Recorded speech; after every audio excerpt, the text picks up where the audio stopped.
Nakakatuwa talaga yung dynamic duo tandem ni Pilo at ni Angas. Pero from Philippine Development Plan Program, pumunta naman tayo sa isang programa na plano nila para sa ating bansa. And of course, pag-uusapan din natin dun sa mga mahilig motorsiklo, pag-uusapan din natin ngayong umaga yung mga motorcycle tips. Kaya naman, Ayan, delikado daw sa magmotorsiklo, kaya importante ang safety while driving ng mga motorcycles. Kaya naman this morning, makakasama po natin ang ating very special guest, si Mr. Arthur B. Uy ng Americans for Better Philippines at miyembro din siya ng Angels on Wheels. Good morning, sir. Good morning, sir. Good morning, Diane and Sandro. Sir, una po pag-usapan po natin, ano po ba itong Americans for a Better Philippines? Well, ang Americans for Better Philippines, siyempre mga PhilAm sa Amerika. Pabalik-balik sila sa Philippines, no? Eh, nakikita nila yung mga problema rito. Tsaka yung mga pamilya nila, sinasabi rin mga problema nila dito. So, we try to have a brainstorming sessions and try to find a solution to this problem. Sir, so far, ano na po ba yung mga programa na nailunsad nyo para sa Pilipinas? Kunyari, nakuha nyo na po yung mga problema. Paano nyo po ina-actionan yun? Through ano po? Ako, meron akong ginawa na Angels on Wheels. Magbibigay kami ng mga tulong sa mga pobreng mga bata, no? Kasi nag-join ako kay Jay Leno sa kanyang love ride. Ang tawag nung kanyang motorcycle, love ride. Tapos nakita namin na kasi yung last event niya, he raised $20 million para sa mga various organizations. So I was hoping I could do a similar thing like that. Siguro, Sandro, more of isa sa mga problema na tinap nila ay yung sa mga motorcycles. Yes, Kaya yes. nagkaroon sila ng, naglunsad sila, si Mr. Arthur ng programa, ito yung Angels on Wheels. Sir, ito naman po, matanong ko naman po, kasi since tungkol nga po sa mga problema ng Pilipinas, ano naman po yung mga proposed nga po na projects po nyo since napag-usapan nyo nga po and nakwento nyo nga po na pinapattern nyo po ito dun sa ginawa po ni Jay Leno. Ano naman po yung mga concrete na programa po na ihatid nyo po? 2 times nagbigay na kami ng mga gift, pagkain, medicine sa mga pobreng bata, no? Dito nga yung dito lang yung isa dito lang, malapit lang dito. Yung maraming pobre diyan. Nagbigay kami, available sa YouTube, Angels on Wheels. Tapos yung isa sa Mandaluyong katabi nung City Hall sa Mandaluyong. Sir, para lang po malinaw din sa amin at sa viewers, since alam naman natin na napakarami ng problema na pinagdadaanan ng ating bansa, ano po ba yung pinaka-main na problema kung saan gusto nyo pong mag-focus na tumulong para sa ating mga kababayan? Well, siyempre ang lahat sasabihin is poverty, no? Eh yung poverty ang parang solution, magkaroon ng declaration na kung sino man ang nagdala ng buhay dito sa mundo na wala man lang preparasyon para dun sa bata, mali yun, no? Kasi tingnan mo, kung may pinanganak na isang sanggol, walang gatas, walang pagkain, walang gamot o ano ang buhay nun? Tapos pag 4 years old siya, pawawalan mo sa kalye para maglimos. Yes. Ang sakit nun, di ba? Opo. Kung ma-imagine mo ang pakiramdam ng bata na gano'n.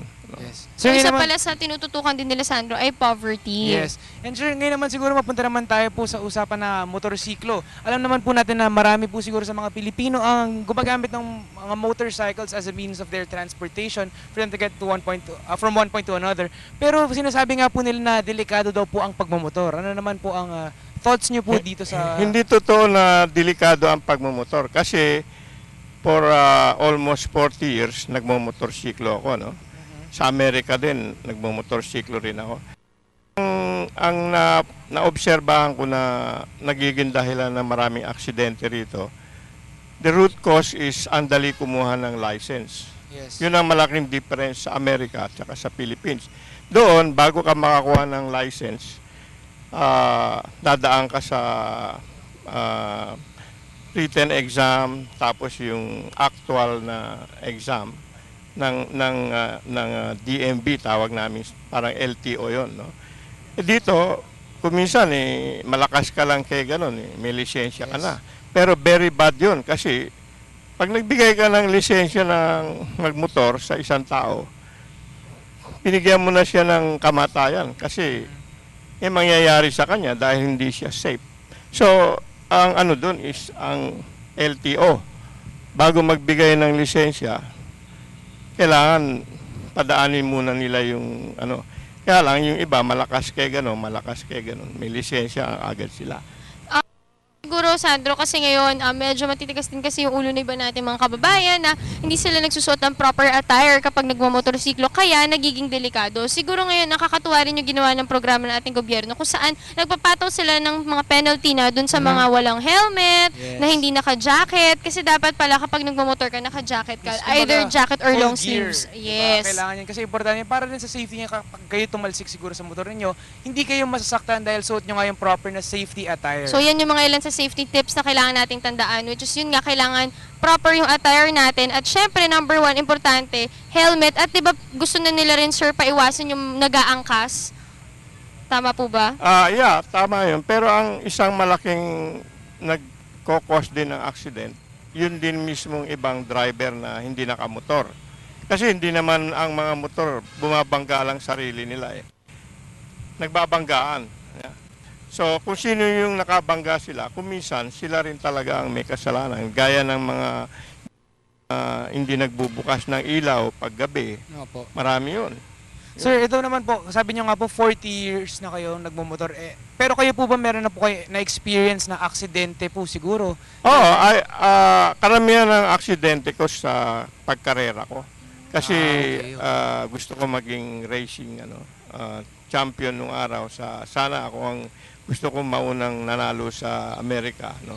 Opo. Kumakarera ako. Doon ang mga aksidente, hindi sa road. Meron din konti sa road, minor lang. Pero ang karamihan ng aksidente ko sa pag-practice sa karera.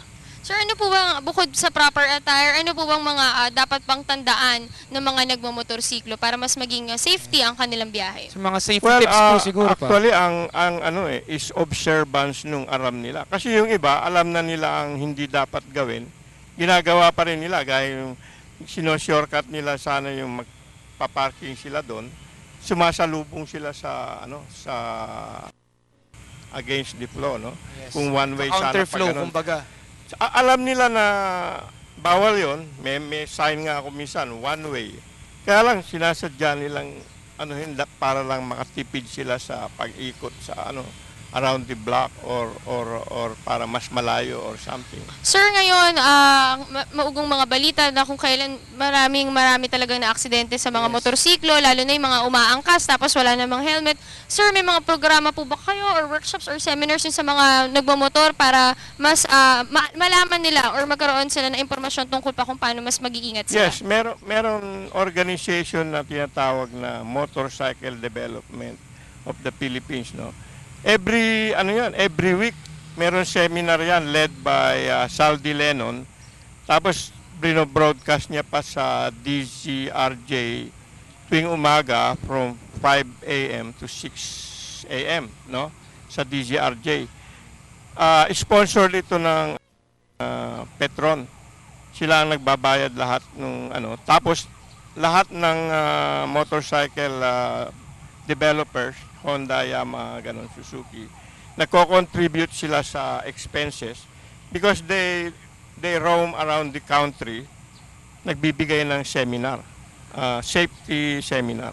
So, dapat talaga, Sandro, encourage lahat ng mga nagmamotor dyan na umattend man lang or gumawa ng extra effort para mas malaman nila kung paano sila makakapag-ingat lalo na sa daan lalo na ang dami talaga aksidente na nangyayari na ngayon. And syempre, itong mga ganitong bagay is for their own good rin. Syempre, alam naman natin na wala namang gustong maaksidente. Kaya importante talaga yung safety at yung kailangan mong gawin para para makaiwas ka nga sa mga aksidente. At alam mo ba, trivia lang, si Mr. Arthur pala ay may 28 na motorcycles. Maaari niyo po ba kaming kwentuhan? Meron sa Los Angeles, meron sa Las Vegas. Tapos dito, meron yata akong 15 pins. So sir, collection lang po ba ito or talagang ginagamit niyo po ito lahat? Ginagamit ko, tsaka collection dahil merong kaming gustong parang modeling ano na mga one. Meron dalawa na motorcycle na dedicated kay President Aquino, tapos yung isa kay Senator Aquino. Okay. Sandro, Nakita niyo sa Facebook ko eh. Sandro, meron si Sir na tinayong grupo, ito yung tinatawag na Angels on Wheels. Mayroon niyo po ba kaming kwentuhan kung tungkol po saan ito? Yung Angels on Wheels, actually parang ginaya ko sa Love Ride Kay Jay Leno nga Jay po. Leno, no? Opo. Kaya lang, siyempre siya celebrity. Malakas ang kuha niya ng maraming donation. Dito, I'm trying to make it like an advertising affair para sila ang nag-advertise. At the same time, yung pera nila is yun yung idodonate sa mga namin sa mga orphans na mga military na namatay sa action. Tapos yung mga orphans na mga pulis na namatay sa action. Ganon ano. Tapos later on yung ibang kwan. Kasi marami nangangailangan na ano, lalo na mga bata. Opo. Yung gamot. Sir, ito nga, dami nga po ninyo mga naka-layout po ng mga proyekto na syempre talaga makakatulong po sa ating mga mamamayan. So siguro pang huli na lang po, baka meron po kayong mensahe po para sa ating mga kababayang nanonood na ngayong Or umaga. baka gusto ni Sir invite yung mga viewers Yun natin din po, to sa join Angels on Wheels Yes. or kung paano po sila mas makakatulong pa po sa proyekto ninyo. Yeah, yung ano, kung pwede kayong mag-join sa MDPPA Safety Seminar ni Zaldy Lennon. Every week kuminsan 3 times a week. Mag-join kayo ng ano, libre naman lahat, meron pang libreng pagkain, tapos meron pang certificate of attendance, no. Tapos yung sa ano, ang mensahe dun sa solution sa kahirapan, yung declare sana ng legislator na ang pagdala ng bagong buhay dito na walang provision para sa kanyang pagkain, gamot, mali. Sana naman mangonsiyensya na ang mga tao na hindi nila kaya magsustento ng bagong bata. Yes. Huwag na lang. Okay. Maghintay silang umigi ang kabuhayan nila. Opo, Ayan, tama. maraming Maraming salamat po. salamat That po. was Mr. Arthur B. Uwe. Yes.